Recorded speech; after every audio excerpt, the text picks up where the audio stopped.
कि मरता है एकदम, तुम उसके घर जाता है, तुम उसको जाके ज्ञान सुनाता है, और रोने से पीटने से बच जाता है, दुखों से बच जाता है। ये ज्ञान इतना जरूरी है। ज्ञान का दान उत्तम दान, धातु की ध्यान में भेजो। सब मर्द जो बैठा होगा खड़ा ही नहीं, तो खाली अवसर भी देना, उसको सुख पहुंचाना टाइम पर, किस बात की उसको मदद चाहिए। कोई मरता है एकदम, तुम उसके घर जाता है, तुम उसको जाके ज्ञान सुनाता है, और रोने से पीटने से बच जाता है, दुखों से बच जाता है। ये ज्ञान इतना जरूरी है। ज्ञान का दान उत्तम दान, धातु की ध्यान में भेजो। सब मर्द जो बैठा होगा ना मार्केट में, बुढ़ा चाहे जवान, देखो कैसे देखता है, कितना पिछाड़ी तक देखेगा। जब तक वो लड़की नहीं उस तरफ नहीं हुई तब तक देखता ही रहेगा। तो किसी को भी इंद्रियों के ऊपर कंट्रोल नहीं है। अपने से नहीं पूछता मैं क्या देखता हूँ और क्यों देखता हूँ और किसको देखता हूँ, है ही भगवान ना। भगवान को देखता क्या है। तो इंद्रियों के ऊपर कंट्रोल नहीं है, सुनने के ऊपर कंट्रोल नहीं। पराई बात चलेगी, तुम जाके बीच में खड़ा हो जाएगा, देखो तो सही, सुनो तो सही, क्या बताया इसने, क्या सुनाया। आंख पर, कान पर, मुख पर कंट्रोल नहीं है। बीच में बात करना, तुम्हारी बात किसको पसंद भी नहीं है तो भी तुम बात करते हैं, इंद्रियों पर कंट्रोल है। हम बोलते हैं मौन रखो, आज से मौन रखो। मौन रख सकता है एक आदमी है जो मौन रख सके घर में। तभी तुम्हारा बच्चा बोलेगा डैडी मम्मी अभी रेडियो पर बात करो, मैं बंद करूं रेडियो जल्दी। ऐसा दुखी है तुम्हारे से घर वाला, तो भी तुमको अपना बात करना, अपना बोलना, अपना सुनना। कोई जाएगा घर में, बोलेगा खबर चार सुनाओ, कोई आया तो नहीं था, कोई चिट्ठी तो नहीं आई, कोई तार तो नहीं आई, कोई मेरा टेलीफोन तो नहीं आया, कोई आदमी तो नहीं आया, मेरी लड़की तो नहीं लौट के गई, मेरा फलाना तो नहीं आया। इधर से ही जाके खबरें सुनने की कोशिश करेगा, नहीं मेरे को खबर पढ़नी चाहिए। दादा बोलता था जब भी मैं अखबार नहीं पढ़ता हूँ, कोई भी खबर मेरे को दुनिया की नहीं चाहिए। कभी भी अचानक कोई कान में ऐसी खबर दे के जाता है जो मेरे लिए जरूरी है, उसी टाइम आप ही हो जाती है। जो खबर मेरे को परमात्मा देना चाहता है टाइम पर, वो दे के जाता है। हमको जरूरत नहीं है जो मैं किससे पूछूं, वो फलाना आया था, टीरा आया था, ऐसा हुआ था, ये चिट्ठी तो नहीं आई। आप ही जब चिट्ठी आती है, मेरी जरूरत है, आप ही आगे कोई बता रहा था ये आपकी चिट्ठी आई है, आपके लिए ऐसा लिखा है। कोई भी खबर होनी है, पहुंचानी है मेरे को भगवान को, तो आप ही पहुंचती है, लेकिन मैं इच्छा करके पूछता नहीं। सर्व आरंभ होगा त्यागी हूं। तो सभी इंद्रियों पर कंट्रोल।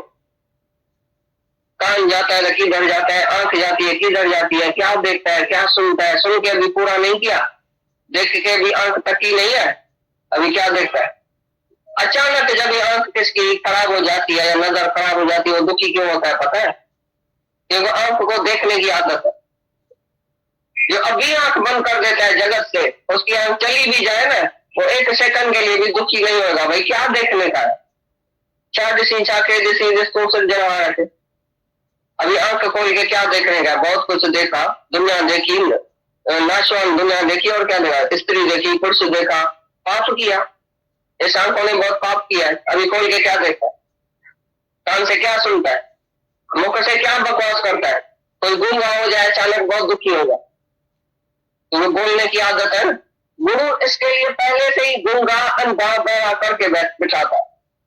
भाई दुनिया से गूंगा हो जाओ, बहरा हो जाओ, अंधा हो जाओ, तभी आत्मा का दर्शन होगा। गुंगो ज्ञान कते बुधाए बोरे के, पिल्लू चलो पर्वत थे अंधो दिशी चरे। गूंगा गुरु और ये शिष्य जो है वो बहरा, दुनिया के मत मतांतर से, दुनिया के बातों से जो बहरा है, उसको ये ज्ञान लगता है। और गुरु गूंगा क्योंकि दुनिया की बात नहीं करता, इसके लिए गूंगा हो गया दुनिया से। पर बताते हैं जो इंद्रियों का रस सब छोड़ता है, जो इंद्रियों को कंट्रोल में करता है, उसकी इंद्रिया पिंगुली हो गई है। अभी बाहर रस नहीं लेती है, वो वहां पिंगला चढ़ता है आत्मा के पर्वत पर। और अंधोड़ी सी चढ़े, जो दुनिया से अंधा हो गया, वो देख के बहुत खुश होता है आत्मा को। अंधा ही आत्मा को देख सकेगा, सजा नहीं देखेगा। जो जगत देखेगा वो आत्मा नहीं देखेगा। तो इतना इंद्रियों पर जिसको कंट्रोल है, वो दैवी संपदा का लक्षण है। यज्ञ का मतलब क्या है? अपनी आहुति चढ़ा, अपने तन ही नहीं, तो खाली हमदर्दी देना, उसको सुख पहुंचाना टाइम पर। किस बात की उसको मदद चाहिए? कोई मरता है एकदम, तुम उसके घर जाता है, तुम उसको जाके ज्ञान सुनाता है, और रोने से पीटने से बच जाता है, दुखों से बच जाता है।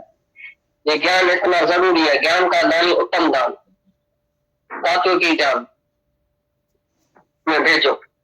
सब मर्द जो बैठा होगा ना मार्केट में, बुढ़ा जाए जवान, देखो कैसे देखता है, कितना पिछाड़ी तक देखेगा। जब तक वो लड़की नहीं उस तरफ नहीं हुई तब तक देखता ही रहेगा। तो किसी को भी इंद्रियों के ऊपर कंट्रोल नहीं है। अपने से नहीं पूछता मैं क्या देखता हूँ और क्यों देखता हूँ और किसको देखता हूँ, है ही भगवान ना। भगवान को देखता क्या है? तो इंद्रियों के ऊपर कंट्रोल नहीं है, सुनने के ऊपर कंट्रोल नहीं। और आई बात चलेगी, तुम जाके बीच में खड़ा हो जाएगा, देखो तो सही, सुनो तो सही, क्या बताया इसने, क्या सुनाया। आंख पर, कान पर, मुख पर कंट्रोल नहीं है। बीच में बात करना, तुम्हारी बात किसको पसंद भी नहीं है तो भी तुम बात करते हैं। इंद्रियों पर कंट्रोल है। हम बोलते हैं मौन रखो, आज से मौन रखो। मौन रख सकता है एक आदमी है जो मौन रख सके घर में। तभी तुम्हारा बच्चा बोलेगा डैडी मम्मी अभी रेडियो पर बात करो, मैं बंद करूं रेडियो जल्दी। ऐसा दुखी है तुम्हारे से घर वाला। तभी तुमको अपना बात करना, अपना बोलना, अपना सुनना। कोई जाएगा घर में, बोलेगा खबर क्या सुनाओ, कोई आया तो नहीं था, कोई चिट्ठी तो नहीं आई, कोई तार तो नहीं आई, कोई मेरा टेलीफोन तो नहीं आया, कोई आदमी तो नहीं आया, मेरी लड़की तो नहीं लौट के गई, मेरा फलाना तो नहीं आया। इधर से ही जाके खबरें सुनने की कोशिश करेगा। नहीं, मेरे को खबर पढ़नी चाहिए। दादा बोलता था जब भी मैं अखबार नहीं पढ़ता हूँ, कोई भी खबर मेरे को दुनिया की नहीं चाहिए। कभी भी अचानक कोई कान में ऐसी खबर देके जाता है जो मेरे लिए जरूरी है, उसी टाइम आप ही हो जाती है। जो खबर मेरे को परमात्मा देना चाहता है टाइम पर, वो दे के जाता है। हमको जरूरत नहीं है जो मैं किससे पूछूं तो फलाना आया था, टीरा आया था, ऐसा हुआ था, ये चिट्ठी तो नहीं आई। आप ही जब चिट्ठी आती है, मेरी जरूरत है, आप ही आगे कोई बता रहा दादा ये आपकी चिट्ठी आई है, आपके लिए ऐसा लिखा है। कोई भी खबर होनी है, पहुंचानी है मेरे को भगवान को, तो आप ही पहुंचती है। लेकिन मैं इच्छा करके पूछता नहीं। सर्व आरंभ होगा त्यागी हूं। तो सभी इंद्रियों पर कंट्रोल।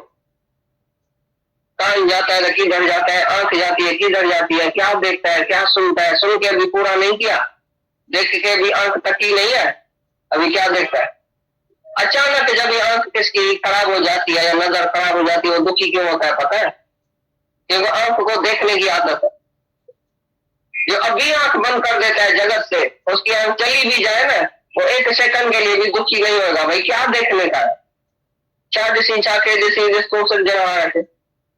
अभी आंख खोल के क्या देखने का? बहुत कुछ देखा, दुनिया देखी, नाशवान दुनिया देखी, और क्या देखा? स्त्री देखी, पुरुष देखा, पाप किया। इस आंखों ने बहुत पाप किया है। अभी खोल के क्या देखता है? कान से क्या सुनता है? मुख से क्या बकवास करता है?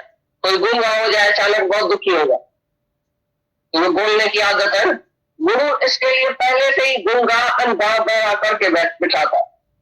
भाई दुनिया से गूंगा हो जाओ, बहरा हो जाओ, अंधा हो जाओ, तभी आत्मा का दर्शन होगा।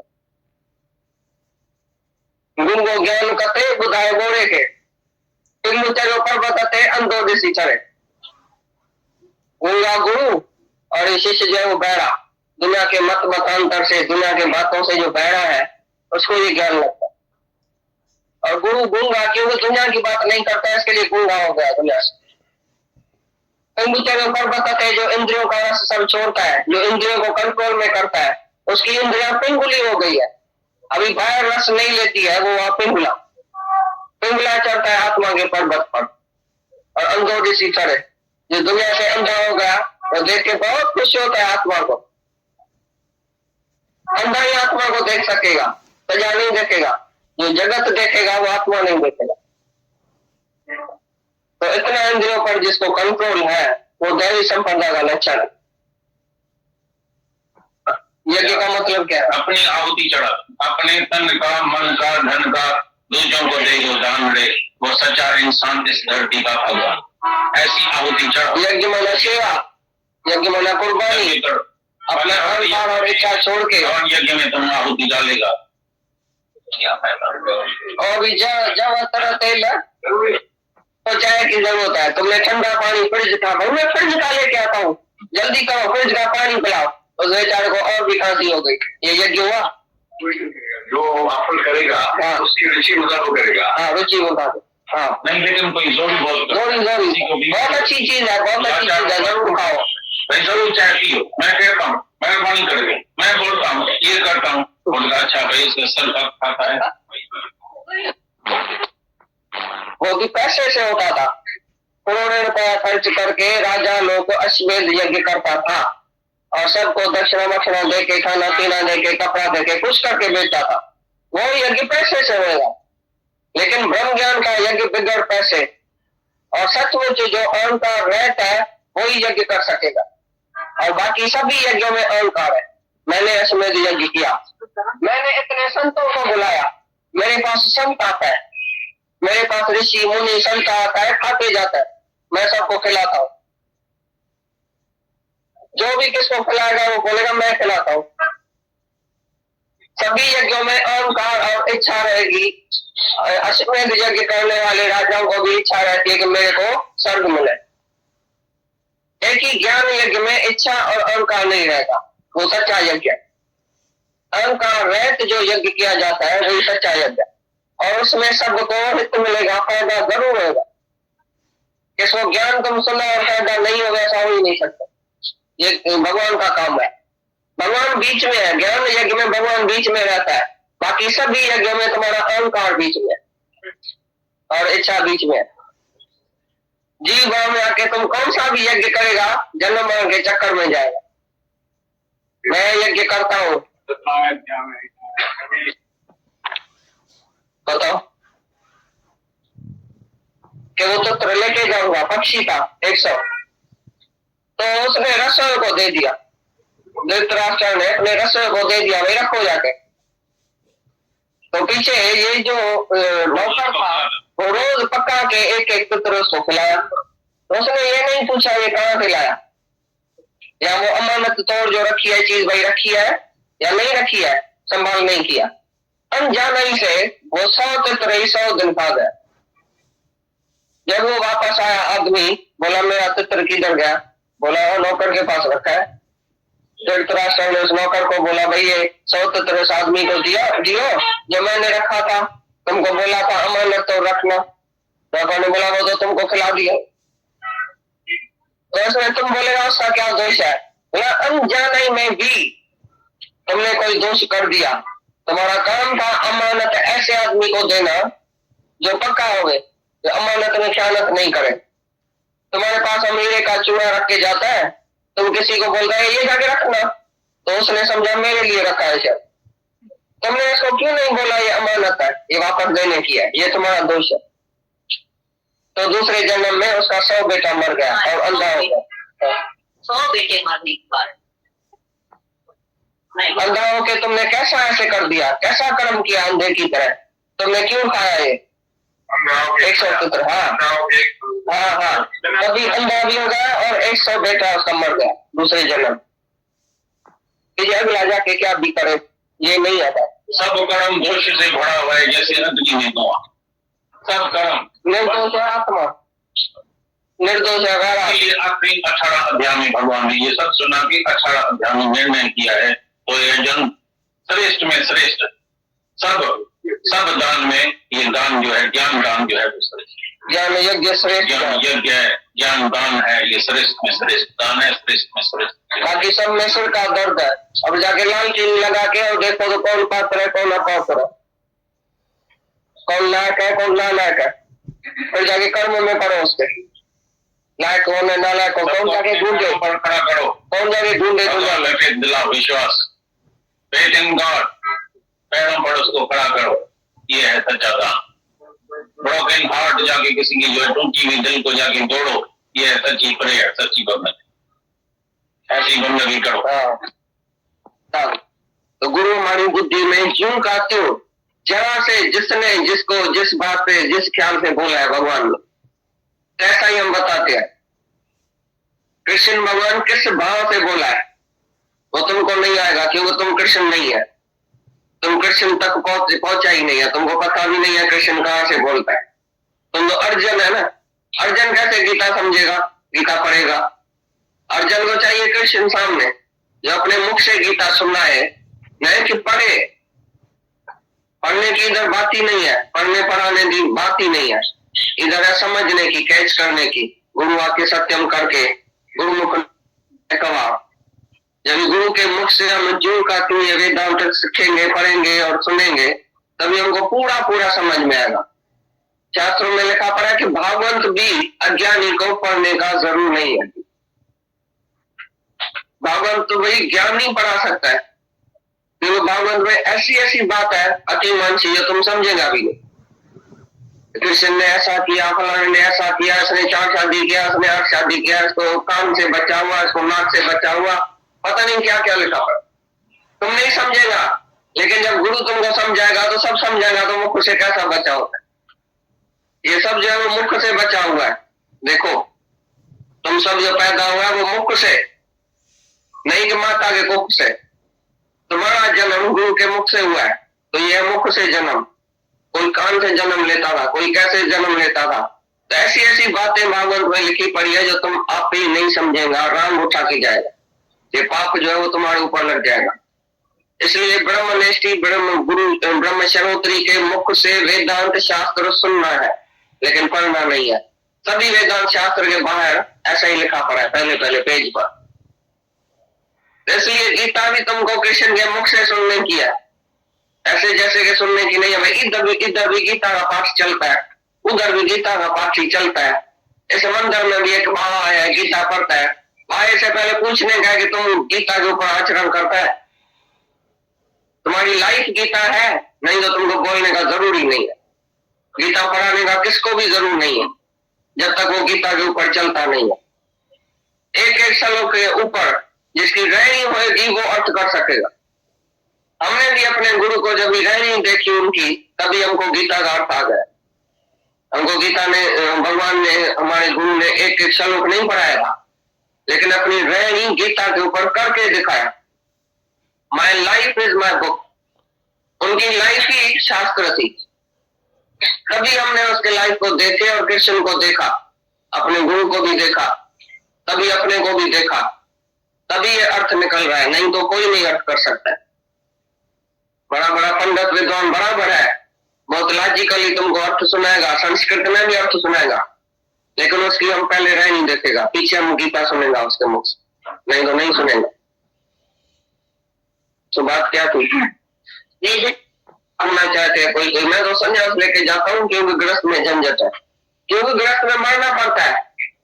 कदम कदम पर तुमको मारना पड़ेगा, बेचे के आगे, नौकर के आगे, बहू के आगे, औरत के आगे, सेठ के आगे, नौकर के आगे, कहाँ तुमको नहीं मारना पड़ता है बताओ? तो यह गृहस्थ की भक्ति, गृहस्थ की तपस्या। तो बोलता है जो अपने घर के पालने में तुमको जो तपस्या करनी पड़ेगी, जो कष्ट सहना पड़ेगा, ये दैवी गुण है भाई। ये बहुत मर्यादा में रहता है, ये बहुत अच्छा है, सबके आगे निम्रता करता है, सेवा करता है भाई, कमाता है बहुत अंदर बाहर की शुद्धि से कमाता है। इसका पैसा भी कमाई का जो है वो शुद्ध है, वो पवित्रता से कमाता है, वो अपने स्वार्थ से नहीं कमाता है। घर में रहता है, सबके लिए रहता है, सबके लिए कुर्बानी करता है, सबकी सेवा करता है, सबको खिला के माता पीछे खाती है, सब बच्चे को संभाल के बाप पीछे सोता है। तो ये कुर्बानी है ना। अपना सुख त्याग करना पड़ेगा तभी तो गृहस्थ में पूरा होएगा। जब तुम अपना सुख त्याग करेगा तभी बहू को सुख देगा, बेटे को सुख देगा। जब बड़ा अपना सुख त्याग करे, फिर छोटा अपना सुख त्याग करेगा तभी बड़े की सेवा कर सकेगा। अगर सास बीमार पड़ी है, बहू को सिनेमा की इच्छा होगी, अगर मर्यादा में होगी तो बोलेगी सिनेमा छोड़ो, आज सास बीमार है, इधर ही बैठ के सेवा करता है, तो उसने छोड़ा ना, कष्ट सहा ना, ये मन इंद्रियों पर कंट्रोल किया ना, तभी मर्यादा में चला ना। तुम किसी भी वर्ण में, आश्रम में, तुम जिसमें भी रहे पड़े हैं, उधर करके पालने में तुमको कष्ट सहना पड़ेगा, तभी तुम दैवी देवता होगा। ये दैवी गुण है, कष्ट सहना।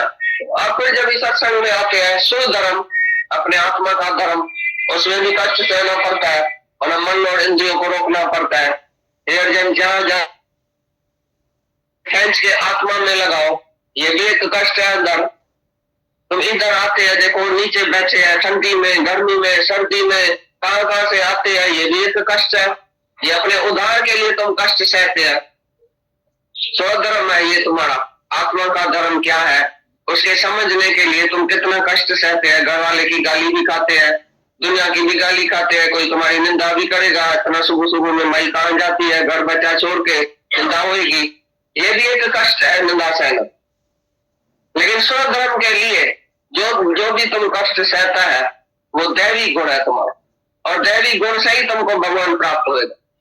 दैवी गुण जो है वो मुक्ति को प्राप्त करने के लिए है।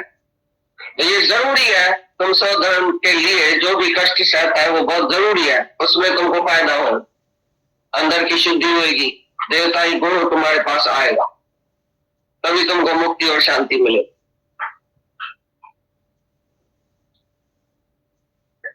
एवं शरीर और इंद्रियों के सहित अंतःकरण की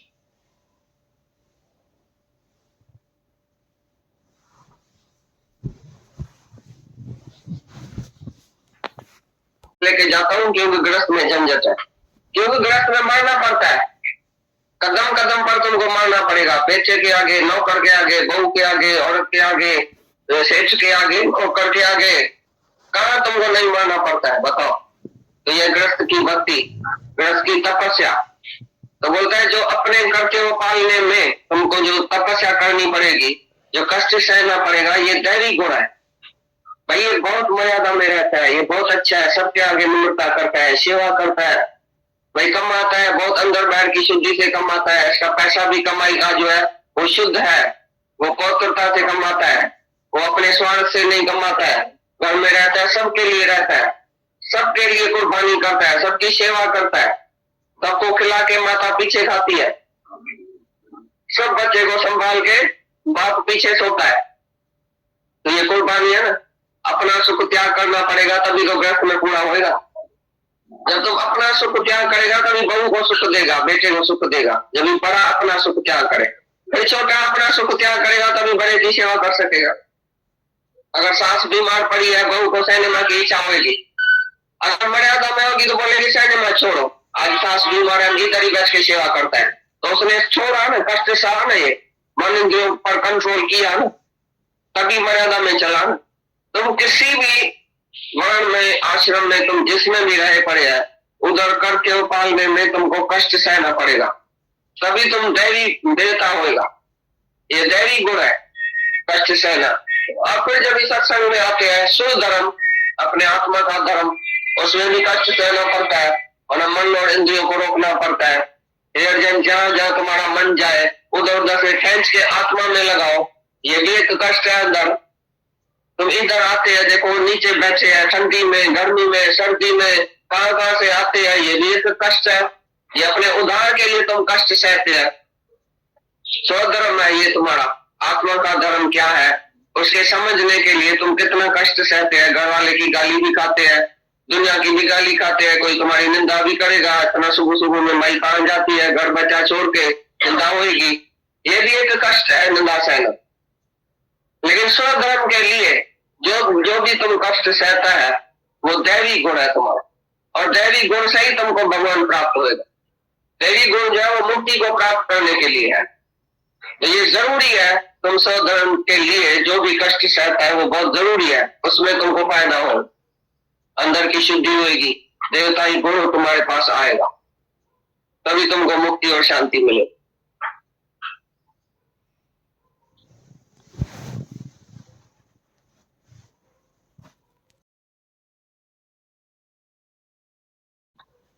सबसे पहले तो हम कुछ भी बोल देना तो कोई हमारे पास वर्ड्स ही नहीं है, मतलब कुछ भी हम नहीं कह सकते गीता भगवान के लिए, वर्ड्स नहीं है। सबसे पहले आगे जो गीता भगवान हमें ये गीता शास्त्र सुना रहे, ये भगवत गीता है, ये भगवत गीता के श्लोक को गीता भगवान एक्सप्लेन कर रहे।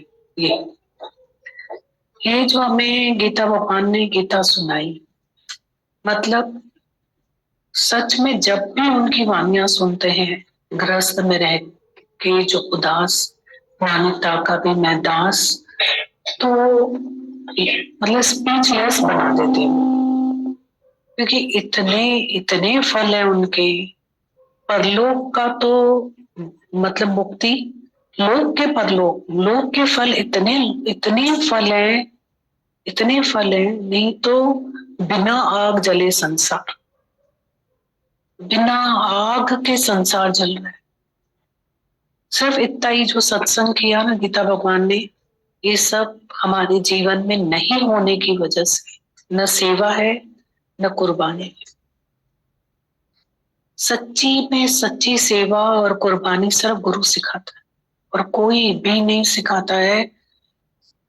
और एक्सपेक्टेशंस वाला जो जीवन हम जीते रहते हैं, मतलब सेवा और कुर्बानी की उम्मीदें हम दूसरों से लगा के जो बैठे हैं, वो जो निस्वार्थ ही जीवन है हमको गुरु देता है, निष्कामी जीवन गुरु देता है। अदरवाइज तो इन दोनों बातों के बीच में ना हमारे पास में देने का भाव होता है सेवा कुर्बानी का, और जो लेने का भाव हमारे में होता है, उसकी वजह से बिना आग जले संसार। इतना अंदर आग जल रही है, कोठे पे चढ़कर देखा घर घर लागी आग। तब स्वार्थ है, तब स्वार्थ है, मनुष्य में बहुत स्वार्थ है और बहुत उसके पास में जो है एक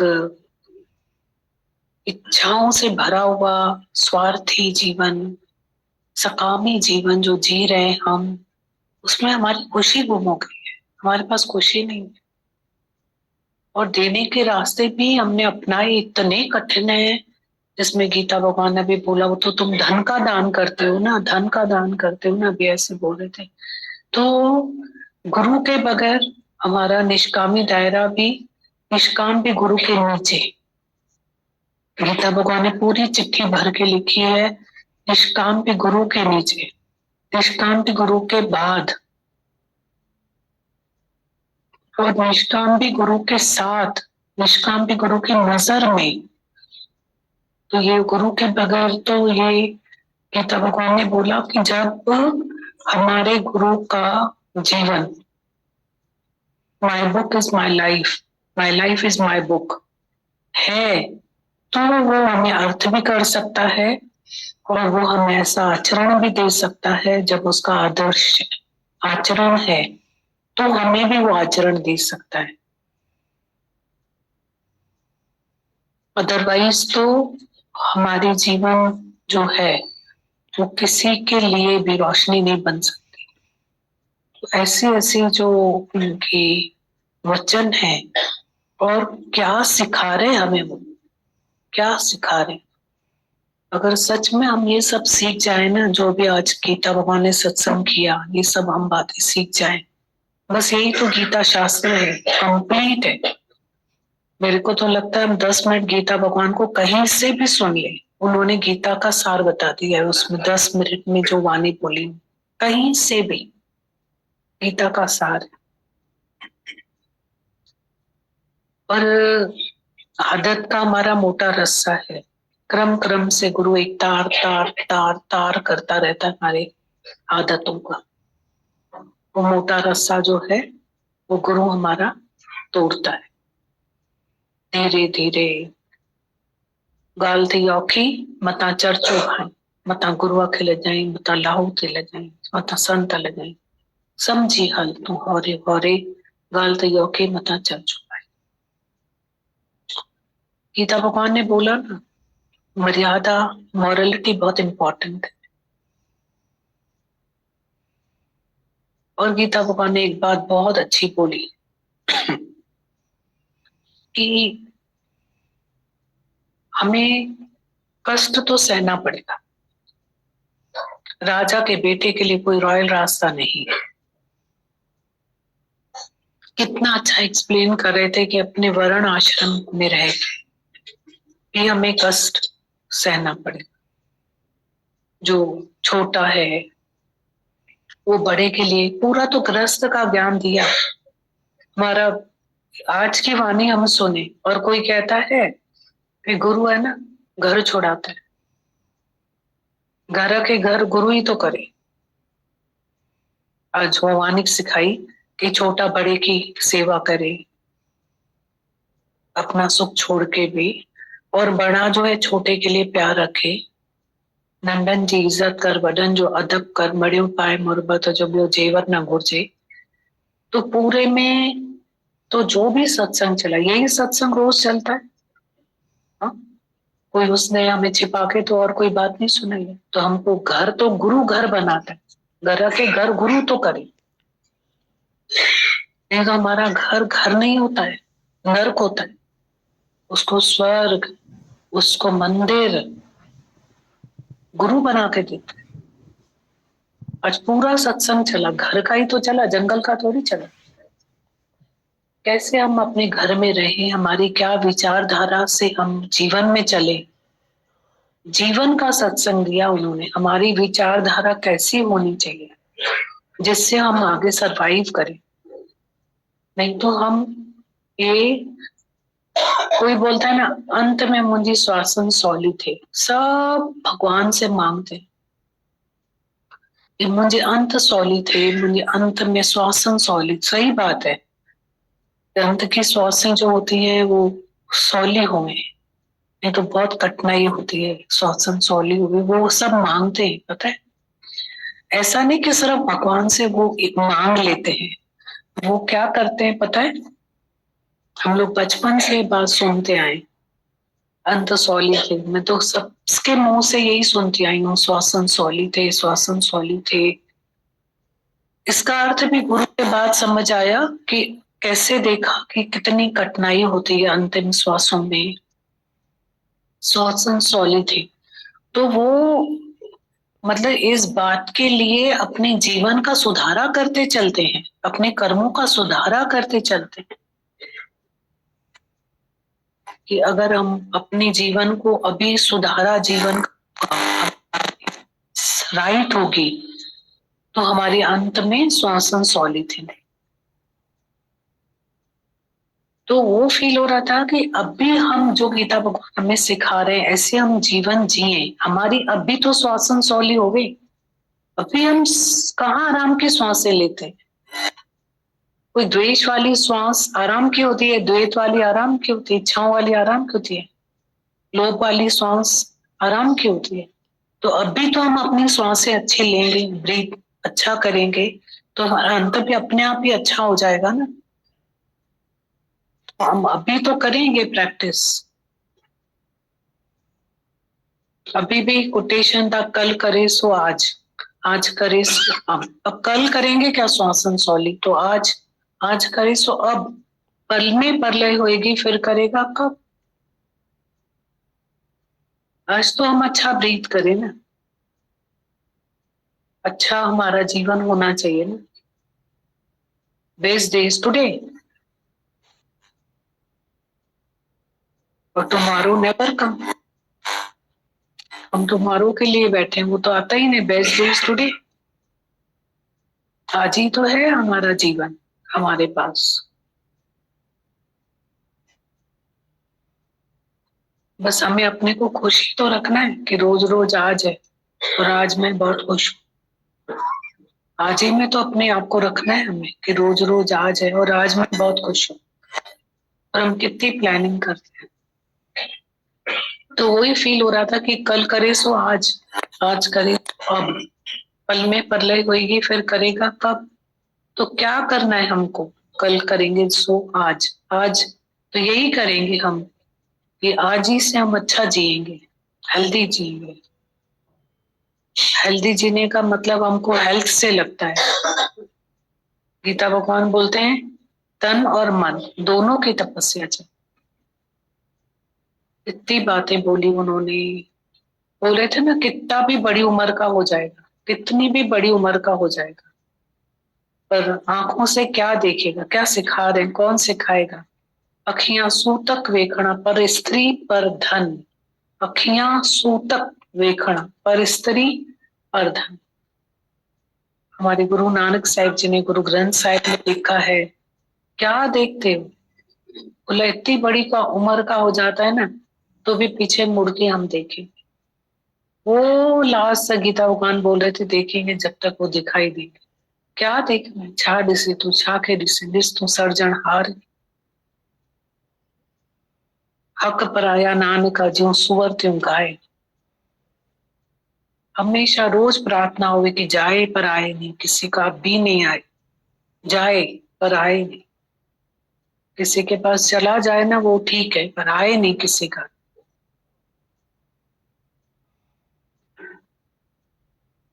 तो आंखों से बोल रहे थे, कितनी पवित्र हमारी आंखें होनी चाहिए।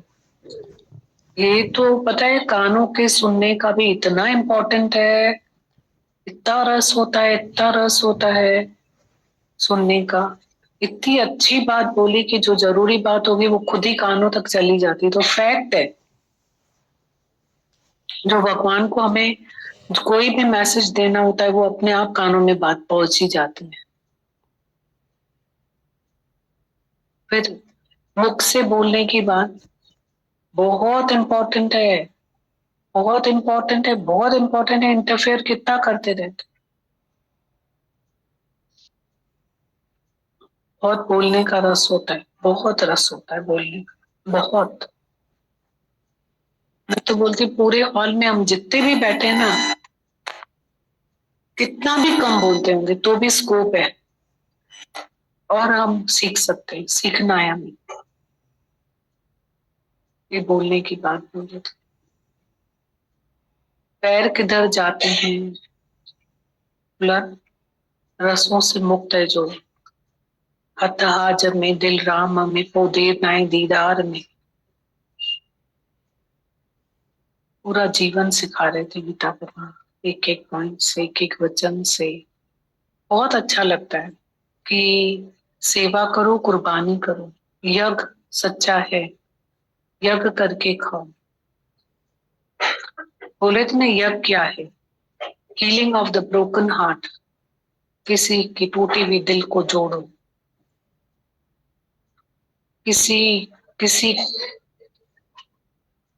किसी को अपने पैरों पे खड़ा करो, ये सच्चा दान है।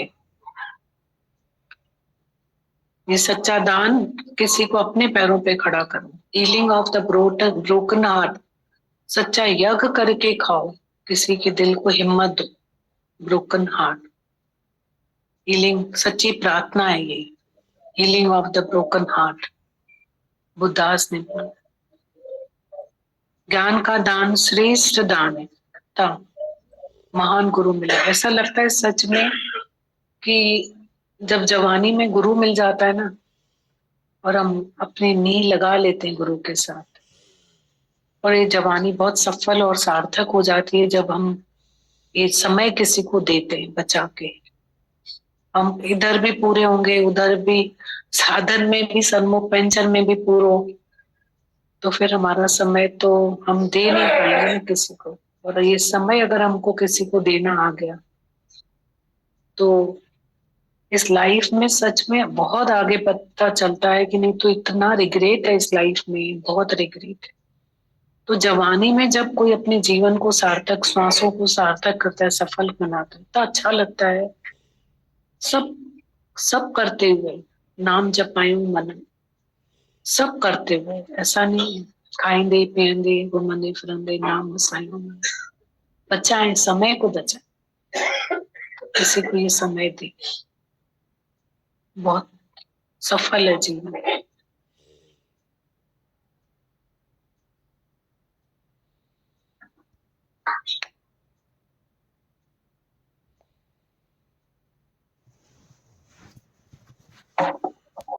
लिखते हैं दादा भगवान का यह निष्काम प्रेम का बीज पता नहीं अभी कहां कहां जाकर कार्य करेगा। अगर एक भी अच्छी तरह से जागृत हो गया तो सारी दुनिया को जाकर जगाता है। वो गुरु की मेहनत सफल करता है और साथ साथ उसका भी उद्धार हो जाता है।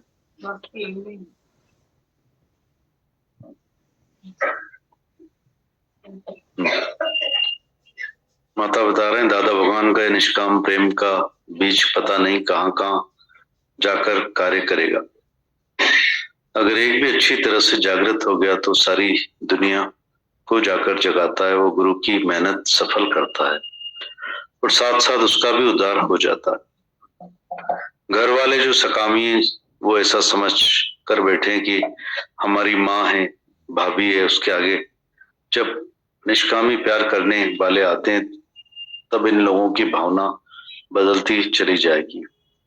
आखिर एक दिन घर वाले भी भगवान की नजर से देखना शुरू करेंगे। नहीं तो घर में पीर पैगंबर भरे हों तो भी समझेंगे कि रिवाजी मनुष्य खाना बना रहा है, खा रहा है। गुरु का ज्ञान सुनकर औरों को सुनाएंगे तो तुम्हारी भी रहनी बनती जाएगी और तुम मुक्त हो जाओगे। आगे लिखते हैं माता, भगवान ने गीता में लिखा है माता, बहुत अच्छा लिखा है। मतलब अपने लिए ही करो, ऐसा ही लिखा है ना, अपने लिए करो। बार बार लिखा है कि हमारी रहनी बनती जाए, हमको अपने लिए ही करनी, रहनी बनती जाए।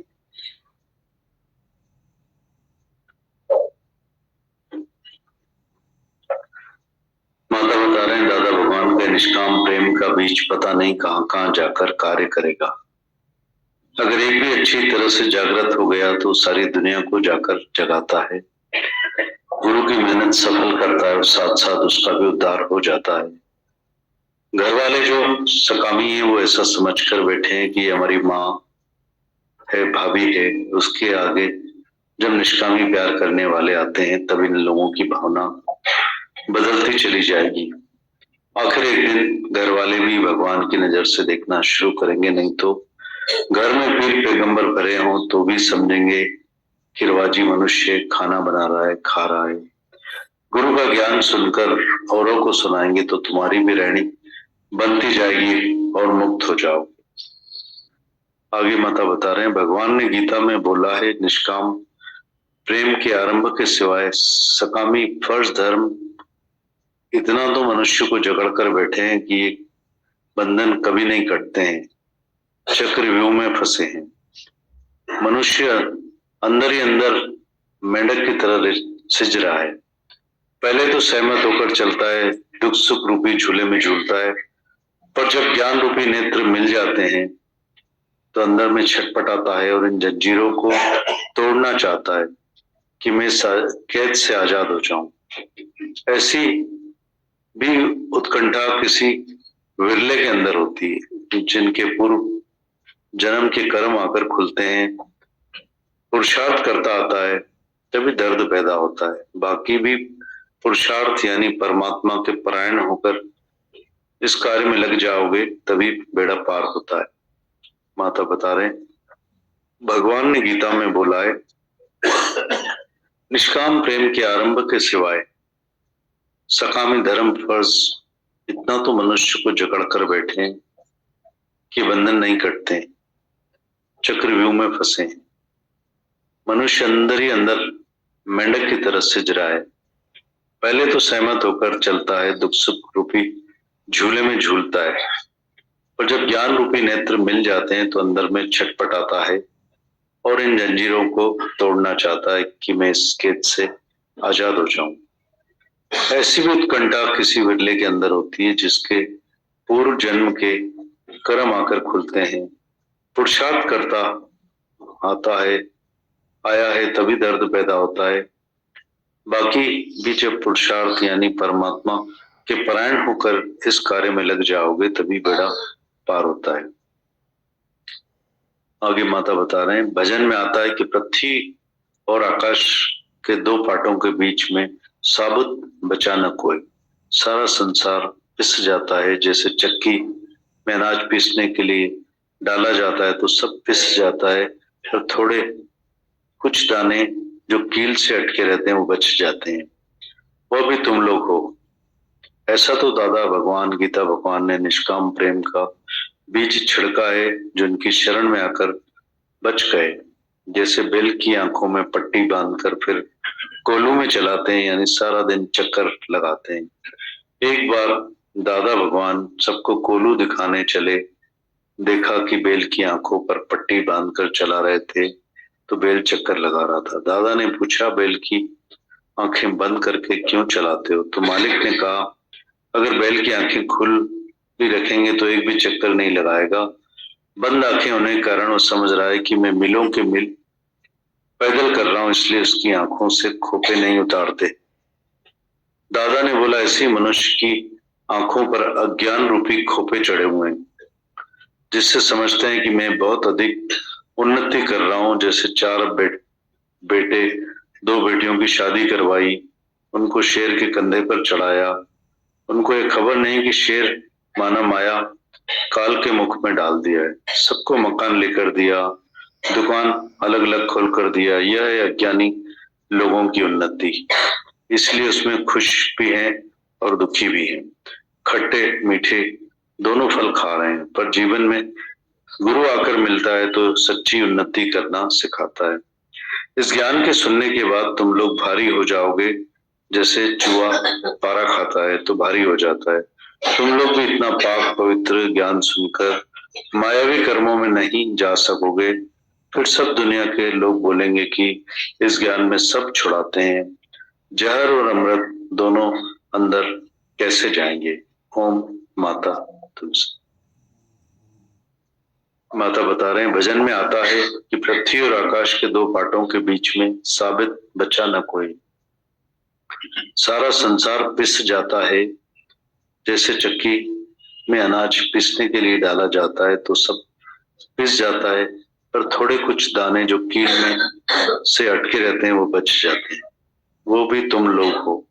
ऐसा तो दादा भगवान गीता भगवान ने निष्काम प्रेम का बीज छिड़का है, जो इनकी शरण में आकर बच गए।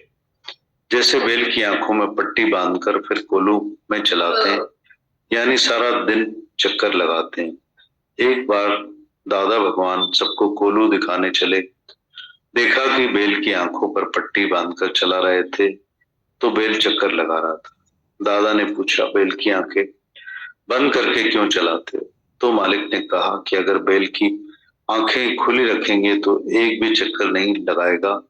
बंद आंखें होने के कारण वो समझ रहा है कि मैं मिलों के मिल पैदल कर रहा हूं, इसलिए इनकी आंखों से खोपे नहीं उतारते हैं। दादा ने बोला, ऐसे ही मनुष्य की आंखों पर अज्ञान रूपी खोपे चढ़े हुए हैं, जिससे समझते हैं कि मैं बहुत अधिक उन्नति कर रहा हूं। जैसे 4 बेटे 2 बेटियां की शादी करवाई, उनको शेर के कंधे पर चढ़ाया। उनको यह खबर नहीं शेर माना माया के काल के मुख में डाल दिया। सबको मकान लेकर दिया, दुकान अलग अलग खोल कर दिया। यह है अज्ञानी लोगों की उन्नति। इसलिए इसमें खुश भी हैं और दुखी भी, खट्टे मीठे दोनों फल खा रहे हैं। पर जब जीवन में गुरु आकर मिलता है तो सच्ची उन्नति करना सिखाता है। इस ज्ञान को सुनने के बाद तुम लोग भारी हो जाओगे, जैसे चूहा पारा खाता है तो भारी हो जाता है। तुम लोग भी इतना पाक पवित्र ज्ञान सुनकर मायावी कर्मों में नहीं जा सकोगे। फिर दुनिया के सब लोग बोलेंगे कि इस ज्ञान में सब छुड़ाते हैं, जहर और अमृत दोनों अंदर कैसे जाएंगे? ओम माता तुलसी।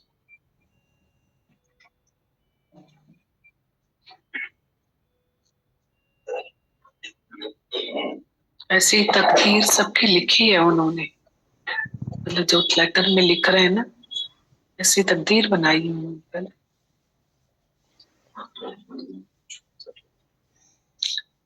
कैसे उनकी लिखावट पे इतना आश्चर्य होता है कि कैसे लिखा है, बीमारियों को भी लिखा है, उनके वरदानों को भी लिखा है उन्होंने, कैसे वरदान दिए उन्होंने सबको।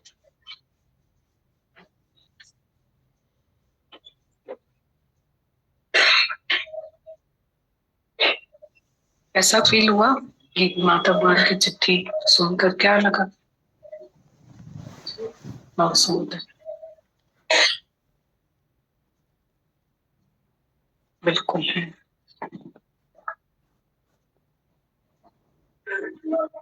ऐसे देवी माता भगवान कितना हृदय अंदर से डरता है कि इतना सा भी किसी का दिल नहीं दुखाए, इतना सा भी किसी हमारी वजह से किसी को तकलीफ नहीं हो, कि वो हमारा कर्म हमारे ही आगे आता है दीदी भगवान।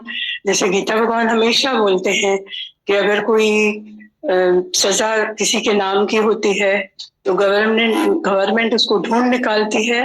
तो ऐसे ही हमारे कर्म हमारे वारंट हैं। गीता भगवान बोलते हैं तुम्हारे कर्म तुम्हारे वारंट हैं, अभी नहीं तो 100 जन्म के बाद भी तुम्हें उसका फल भोगना ही पड़ेगा। तो दीदी भगवान करोड़ों शुक्राने निकलते हैं सतगुरु के, जो कर्मों से बचाया है।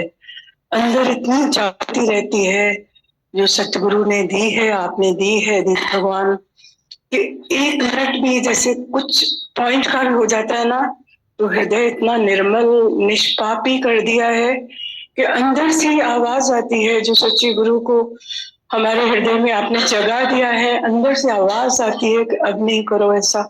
किस गुरु के बच्चे हो, सॉरी बोल दो, किस गुरु के बच्चे हो, हृदय में ऐसा भाव भी नहीं आए। तो दीदी भगवान इतने सारे शुक्राने निकल रहे हैं जो आपने कर्मों से बचाया है। अभी जैसे गीता भगवान भी बता रहे थे कि रोज सत्संग कितना दीदी अंदर से निर्मल हृदय हो जाता है, निष्पापी हो जाता है। अनंत शुक्राने दीदी भगवान, ऐसा सच्चा गुरु जो आपकी मेहनत है, दादा भगवान का बगीचा बढ़ रहा है। तो दीदी भगवान इस धरती माता इतनी पावन और पवित्र है, जो कहाँ कहाँ ये मैसेज जाते हैं, उनके जो बीज हैं, आज हरा भरा बगीचा हो रहा है। हर एक की मेहनत है और आपकी तो अथक मेहनत है। बहुत बड़ा भाग्य हमारा नहीं था दीदी भगवान। ऐसा लगता है गुरु हमारा भाग्य है, हमारी राहत है, हमारा सुकून है, हमारी बरकत है। अपने हाथों से भाग्य लिख रहे हैं दीदी भगवान। बस हम गुरु के श्वासों की कदर करें, बस गुरु से प्रेम लेके प्रेम बांटते रहें। बहुत सारे शुक्राने दीदी भगवान, अनंत शुक्राने। गोविंद भैया के भी अनंत शुक्राने दीदी भगवान। सारी संगत के शुक्राने, इस पावन धरती माता के शुक्राने। कितने ऊंचे भाग्य हमारे।